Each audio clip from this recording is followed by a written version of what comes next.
Mga kababayan, di umano balak sunugin ang Malacanang ng mga rallyista. And unfortunately, ibinibintang nila ito kay VP Sara ng at least ng gobyerno ni Ngiwi, okay? Oh, at ng kanyang mga spokesperson at kung anik-anik pa na utos daw ito ni VP Sara. Sa palagay ko, yung mga riot kagabi at kahapon na mga nakaitim at may mga maskara or may takipang muka, mga makakaliwa yon at galing Luneta. Nakaitim eh, yun yung uniform nila, di ba? Nanawagan sila ng rally sa Luneta, magtakip ng mukha, mag-itim. O, para daw hindi ma-red tag. O, nakipag-away sa mga pulis, mga itim, mga nakaitim. Meron pang isa na nakuha na may may red na logo ng makakaliwa. So mga NPA, alam nyo na, ang nakipag-away sa mga pulis, hindi yun mga Duterte supporters. Okay? Pero kung ang balak nyo po ay sumugod or pumunta ng Mendiola at ipakita yung dami natin for peaceful gathering, I highly recommend na huwag kayo makipag-away sa mga pulis. Hindi yan ang turo ni Tatay Digong sa atin. Mahal niya ang mga kapulisan. Dinoble na nga ang sweldo para huwag nang masangkot sa mga anomalya at krimen, hindi ba? Or maging narco cops or whatever.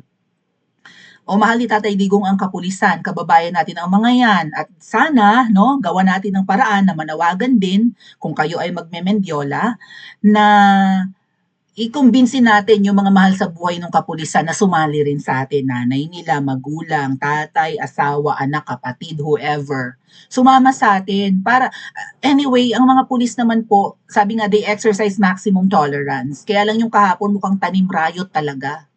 Yung mga nakaitim na allegedly yung rally sa Luneta, finance ng babaeng ahas.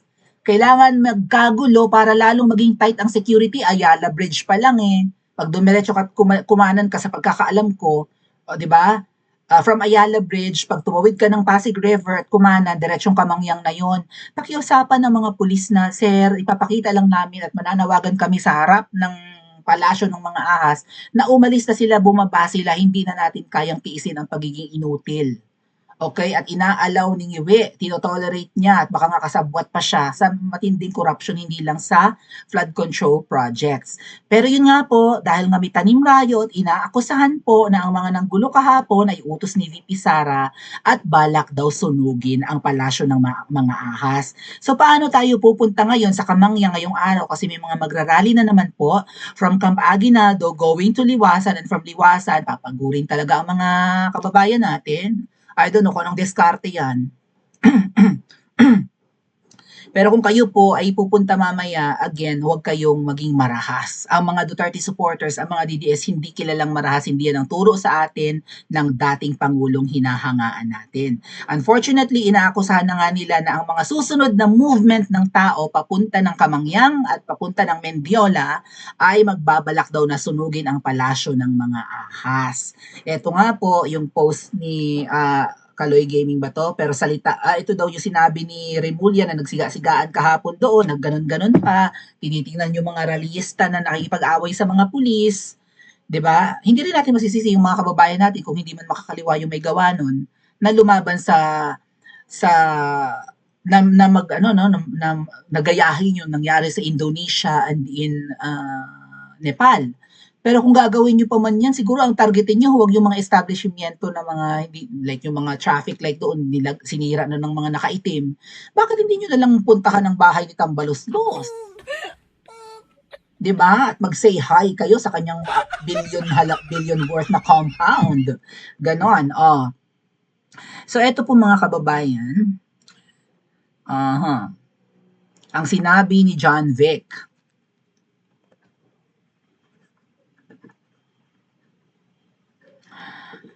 gusto nilang sunugin ang palasyo, according to John Vic Remulla. Basahin ko lang ha, ibinahagi ni DILG Secretary John Vic Remulla na ang ilang rallyistang nagsunog ng container van sa Ayala Bridge ay nagbabalak umanong pasukin at silaban ang Malacanang. Well, maybe. Baka yun talaga ang goal ng mga makakaliwa eh. Right? Harangan nyo kami, etong sa inyo, ganun-ganun. Oh, nagpagwarlaan sila sa pulis. Susunugin at susugurin namin. Can we blame them though? Pero hindi ganun ang balak ng mga Duterte supporters.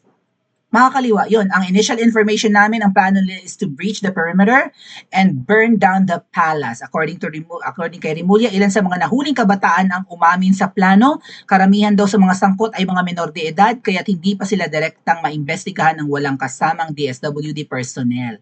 Ayun, safe na safe kasi kung ang mga bata ang uutusan. Malay natin, binigyan na yun ng pakimkim, 300, 500, sige, laban sa mga pulis, tapos finance pala ni Butod.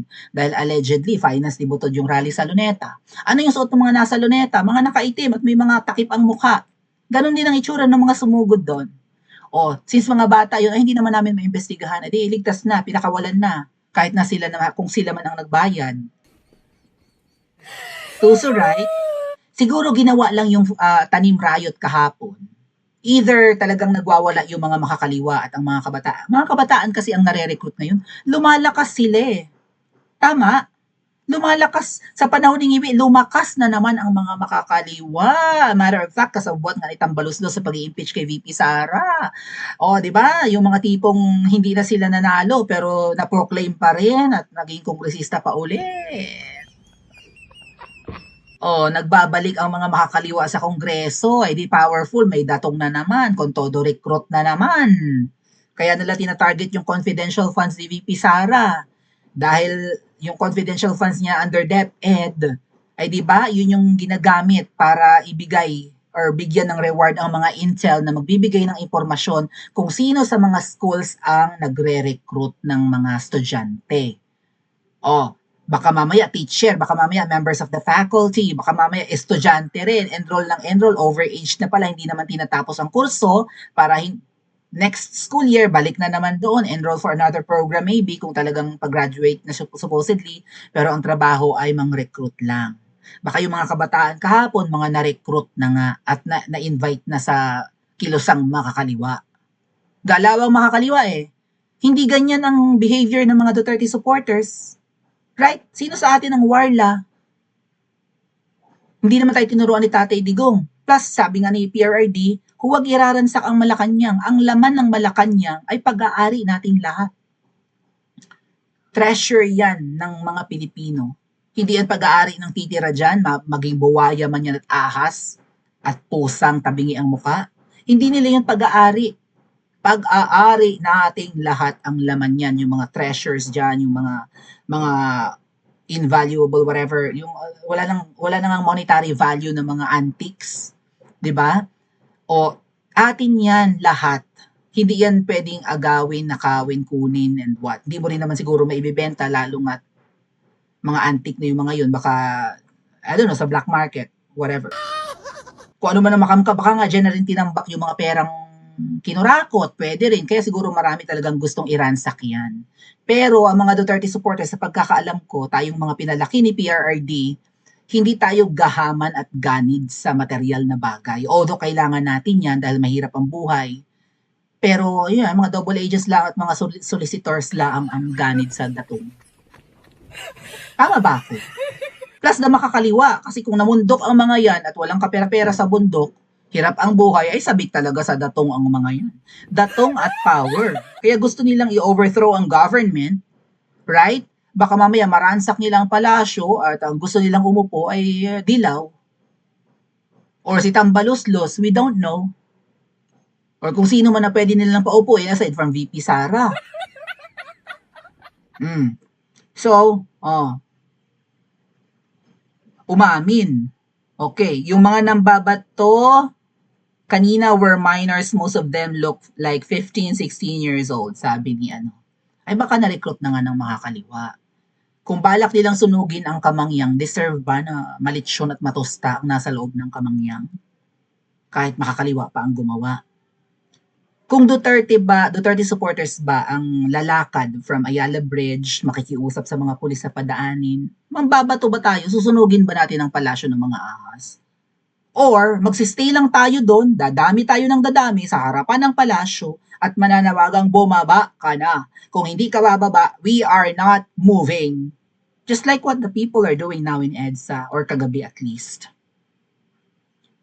So ano ang dapat gawin mga kababayan? Kasi ngayon nga po may rally from Camp Aguinaldo, pupunta sila ng Liwasan, a-attend ng rally sa Liwasan at ang mga tao daw sa Liwasan didiretso ng Mendiola. Kung kayo po ay sasama, ay highly recommend magdala nga kayo ng mga rosaryo, ng mga religious materials and whatnot. At makisuyo kayo sa mga pulis. Kung ang mga pulis tatayo doon at hindi aalis, wag rin kayong umalis. Umupo lang kayo, magpahinga, mag-antayan hanggang sa dumami. Hanggang sa mapuntahan ang palasyo ng mga ahas. For sure, mas marami ang taong bayan kaysa sa uniformed men.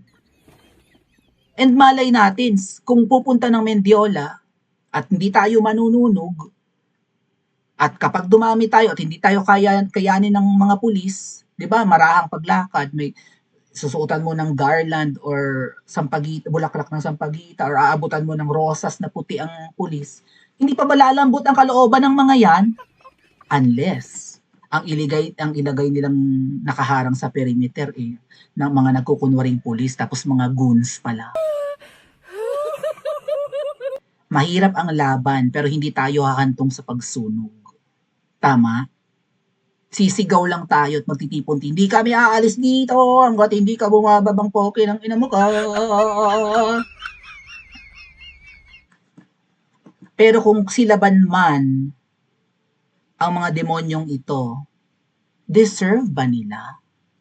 Pero hindi Duterte ang gagawa nito, no?